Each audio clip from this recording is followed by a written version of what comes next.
بسم اللہ الرحمن الرحیم۔ ٹرننگ ٹو فطرہ میں خوش آمدید۔ پروفیسر صاحب یہاں تشریف رکھتے ہیں تو ان سے بات چیت کا سلسلہ شروع کرتے ہیں۔ سر بہت شکریہ آپ نے جوائن کیا۔ آج جو مسئلہ ہم نے ڈسکس کرنا ہے وہ یہ ہے کہ دیکھا گیا ہے کہ کوئی آدمی اگر برا فعل کرتا ہے، کوئی گناہ کرتا ہے، کوئی غلط کام کرتا ہے، تو نہ صرف یہ کہ اس پہ اس کو امبیرسمنٹ نہیں فیل ہوتی، بلکہ بعض اوقات تو سوسائٹی بھی اسے اس کی حوصلہ افزائی کر رہی ہوتی ہے کہ اس کے برعکس اگر آپ ایک اچھا کام کریں تو اس کی نہ صرف آپ کی حوصلہ افزائی بہت کم لوگ کرتے ہیں، بلکہ ایسا بھی دیکھا گیا ہے کہ کچھ لوگ طنزاً آپ کو تنقید کا نشانہ بھی بناتے ہیں اچھے کاموں کے لیے، جبکہ برے کاموں کے لیے آپ کی حوصلہ افزائی کی جاتی ہے۔ تو ذرا سر اس کی وجوہات اور اس سے کیسے بچا جا سکتا ہے، اس پہ ذرا سر تھوڑا سا فرمائیے گا۔ آج میں نے ابھی کچھ دیر بعد ایک پوسٹ شیئر کی جس میں بتایا گیا کہ ہم لوگوں کا ایک المیہ جو آج کل ہماری تبلیغ کا المیہ ہے وہ یہ ہے کہ ہم برائی کرنے والوں سے متعلق تو حسن ظن رکھتے ہیں کہ سوچتے ہیں کہ یہ برائی جو ہے اس نے یقیناً کسی معاشرتی یا نفسیاتی دباؤ کے تحت کی ہوگی، لیکن اچھائی کرنے والوں سے متعلق یا برائی سے روکنے والوں سے متعلق ہمارا رویہ ذرا مختلف ہوتا ہے۔ ہم سمجھتے ہیں کہ ان کا انداز گفتگو ٹھیک نہیں ہے، یا ان کے ساتھ ان کا ایٹیچیوڈ ٹھیک نہیں ہے، یہ انتہا پسند ہے، یہ سختگی زیادہ ہیں۔ تو اگر وہی حسن ظن جو ہم برائی کرنے والوں سے متعلق رکھتے ہیں، وہی اگر ہم اچھائی کرنے والوں یا برائی سے روکنے والوں سے متعلق رکھ لیں تو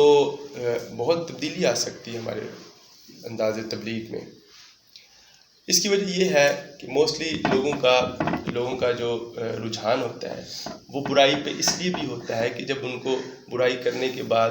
لوگوں کی طرف سے کمپیشن اور ہمدردی اور ایک سکون دینے والا ایٹیچیوڈ ملتا ہے کہ لوگ ان کو ہمدردانہ انداز میں دیکھ رہے ہوتے ہیں، تو ضروری نہیں کہ سب کے سب لوگ اس ہمدردانہ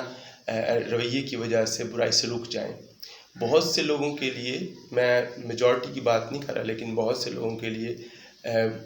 برائی سے رکنا جو ہے اس کے لیے سختی کی ضرورت بھی ہوتی ہے، یا کم از کم وعید دینے کی ضرورت زیادہ ہوتی ہے کہ ہم اسے وعید دیں، اس کو ڈرائیں، کیونکہ ہم دیکھتے ہیں کہ قرآن مجید میں پیغمبروں کا جو ایک ڈیوٹی جو ان کی بتائی گئی ہے وہ نذیر کی ڈیوٹی ہے۔ نذیر کا مطلب ہے ڈرانے والا، خوشخبری سنانے والا اور ساتھ ساتھ ڈرانے والا۔ لیکن آج ہمارے جو علماء ہیں اور ہماری زیادہ تر مذہبی لوگ ہیں وہ ایک آسپیکٹ تبلیغ کے اس طرف زیادہ زور دینے لگ گئے ہیں، اور وہ ہے بشیر، یعنی خوشخبری سنانے والا، کہ وہ گناہ گاروں کو بتاتے ہیں جو کہ کسی معاشرتی دباؤ یا کسی مجبوری کے تحت گناہ نہیں کر رہے بلکہ ایک عادتاً گناہ کر رہے ہیں۔ ان کو بتاتے ہیں کہ آپ لوگ جو ہے نا اللہ آپ کو معاف کر دے گا، اللہ لے آئے گا۔ یہ بہت اچھی بات ہے، میں اس کی کوئی مخالف نہیں ہوں، لیکن پوری سوسائٹی میں تمام علماء کا اسی ایک بات سے آبسیسڈ ہو جانا یا اسی بات کو بار بار دہراتے رہنا لوگوں کے سامنے، یہ کئی دفعہ لوگوں کو دیدہ دلیر بنا دیتا ہے گناہ کرنے پہ۔ پھر اگر کوئی انہیں برائی کے بارے میں بتائے، گناہ کے عذاب کے بارے میں بتانے کی کوشش کرے تو انہیں بڑا غصہ آتا ہے، اور وہ ایسے عالم کو پسند نہیں کرتے۔ یعنی کہ یوں سمجھ لیجئے کہ جیسے کوئی پیغمبر اگر بشیر ہونے کی صفت کا اظہار کرتا ہے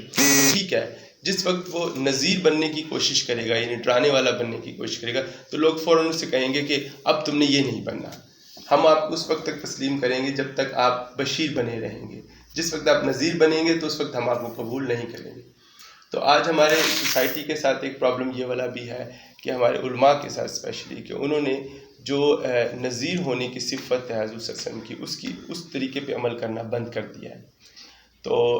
کوشش کرنی چاہیے کہ جب آپ کسی شخص کو تبلیغ کریں، گناہ سے روکنے کی بات کریں، کسی خاص طور پہ عادتاً گناہ کرنے والے یا کسی بھی وجہ سے گناہ کرنے والے، تو اس کو امید بھی دلائیں اور خوف بھی دلائیں۔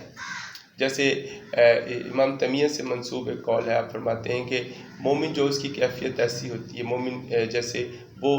امید اور خوف کے پروں پر پرواز کرتا ہے۔ جیسے دو پر ہوتے ہیں پرندے کے، تو ایک پر جو امید کا ہوتا ہے، خوف کا ہوتا ہے۔ تو جب آپ تبلیغ کرنے لگیں تو لوگوں کو امید بھی دلائیں کہ اللہ تعالیٰ معاف کرنے والا ہے، وہ سب گناہ بخش دے گا لوگوں کے، اور ساتھ ڈرائیں بھی کہ اگر ڈرائیں بھی ساتھ کے ساتھ کہ تاکہ وہ گناہ سے بچے رہیں۔ موسٹلی یہاں پہ جو ایٹیچیوڈ ہے وہ کسی ایک ایکسٹریم کی طرف موو کرتا چلا جاتا ہے. وہ ایکسٹریم یہ ہے کہ یا تو ہم لوگوں کو اداکاروں، طوائفوں، ناچنے گانے والے لوگ جو لوگوں کو ہزاروں لاکھوں لوگوں کو بدکاری پہ ابھار رہے ہیں، ان کو بیٹھ کر یہ دست دینے کی کوشش کرتے ہیں کچھ علماء کہ تم معافی مانگو تو اللہ معاف کر دے گا نا. اور دوسری طرف کوئی شخص جو اداکاروں کو برا سمجھتا ہے یا برائی سے روکنے کے لیے سخت الفاظ استعمال کرتا ہے تو فوراً ہم اسے کہنے لگ جاتے ہیں یہ ٹھیک نہیں ہے. یہ بالکل غلط ایٹیچیوڈ ہے. وہی حسن ظن، وہی خوش گمانی جو آپ نے اس اداکارہ یا اس ناچنے والی یا اس رشوت خور سے متعلق رکھی ہوئی ہے، وہ آپ اس شخص سے متعلق کیوں نہیں رکھتے جو شخص تھوڑے سخت الفاظ میں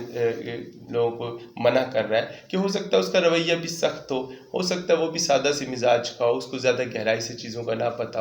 ہو سکتا ہے یار وہ بھی سادہ سا ہو، لیکن ہم اس سے متعلق حسن ظن نہیں رکھتے. ہم اس سے متعلق یہ رکھتے ہیں کہ اس نے کیوں نہیں تبلیغ کی ہم سے نرم لہجے میں. تو یہ رویہ جو ہے اس کو صحیح کرنے کی بہت زیادہ ضرورت ہے، اور اس کی ابتدا میں سمجھتا ہوں علماء کو کرنی چاہیے کہ علماء کو اپنی تقاریر کرتے ہوئے دونوں پہلوؤں پر لازمی طور پہ فوکس کرنا چاہیے. صرف ایک پہلو کو لے کر اپنی تقریر کو کیے جانا یا تبلیغ کیے جانا یہ مناسب عمل نہیں ہے. تو امید ہے کہ یہ کچھ بات جو ہے جو میں نے آپ کو بتائی ہے یہ بہت سے ایسے لوگوں تک پہنچے گی جن کے ذہن میں کسی قسم کا ڈاؤٹ موجود ہے. تو امید ہے ان کو کچھ فائدہ پہنچے گا.